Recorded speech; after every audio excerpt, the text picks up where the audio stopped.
Hi there, I'm going to solve questions 7 and 8 from your textbook chapter 9. These are the end of the chapter questions in your textbook. So these questions are question 7 and question 8. Let's start with question 7 first. Question 7 says, in the accompanying table, we list the per unit costs for a perfectly competitive firm manufacturing and selling a standard-sized bookcase unit. So this is a perfectly competitive firm, and for given output levels, it's average fixed cost, average of the variable cost, average of the total costs, and marginal costs are given to you. So given these pieces of information, question A is asking, if the price per unit is $81, determine the profit maximizing quantity level and the maximum profit. So if price is $81, then we know that marginal revenue is $81. So to make its output decision, i.e. how much output this firm should produce, it will just compare this marginal revenue, i.e. marginal benefit, to these marginal costs. And we know that a rational firm should keep on producing more and more as long as the marginal cost is less than the marginal revenue. So the sixth unit of output is the last unit of output where marginal cost remains less than marginal revenue, and therefore this firm should produce up to 6 units of output, and this 6th unit is his profit maximizing output. And when it comes to calculating the profit, that's very easy. You just figure out how much your total revenue is,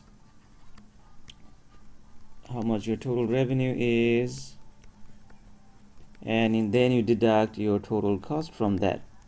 That's your profit. So total revenue in this case will be 6 units sold times $81 earned per unit. So that's your total revenue, and total cost is going to be your average of the total cost. Average of the total cost is $72 times 6 units produced. So if you use your calculator, you can figure out the total profit in this case. Question B asks you, if the price per unit is $61, determine the profit maximizing quantity level and the maximum profit. So you follow the same procedure. If $61 is your marginal revenue, then just by checking the marginal cost column, you keep on producing more and more and more as long as marginal cost is equal to or less than the marginal revenue, $61. So looks like in that case 4 units is the amount of output that you will produce when price is $61, and for those 4 units you can determine your profit by using the same method, right? So in this case profit will be total revenue, which is 4 units sold times $61 received per unit, minus average of the total cost is $70.5 per unit. $70.5 per unit when you're producing 4 units of output, and therefore total cost is that average cost times 4 units. So that is going to be your profit. Just use your calculator to derive the profit and put in that number as your answer. Part C of the question is asking us, if the price per unit is $31, determine the profit maximizing quantity level and maximum profit. So carry out the same analysis to figure out your profit and profit maximizing output. So if price, i.e. marginal revenue, is $31, then this firm will look at its marginal cost and will keep on producing as long as marginal cost is less than or equal to the marginal revenue. So looks like in that case this farm is going to produce 2 units of output, and when you know how much you produced and how much your price is and how much your average cost is, you can figure out the profit that this farm is going to make. Let's move on to part D of this question. Part D is asking us, the short run break-even point occurs at approximately what price? So idea of break-even point means a level of output where the farm is making just zero economic profit or zero profit. So that happens when total revenue equals total cost, and we can show that that situation will only happen in terms of our graphs. So now we're talking about D here. In terms of our graphs, total profit and total cost will be equal to each other if price happens to be exactly equal to the minimum of the average total cost. Because in this case, the profit maximizing firm will produce where the marginal cost curve cuts the marginal revenue curve. Price is equal to marginal revenue, that we know. And at this output level, this firm's revenue is going to be this rectangle.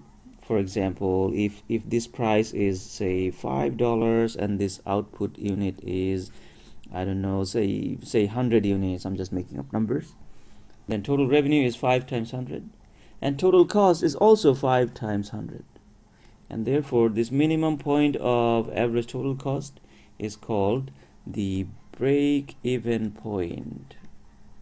Break-even point.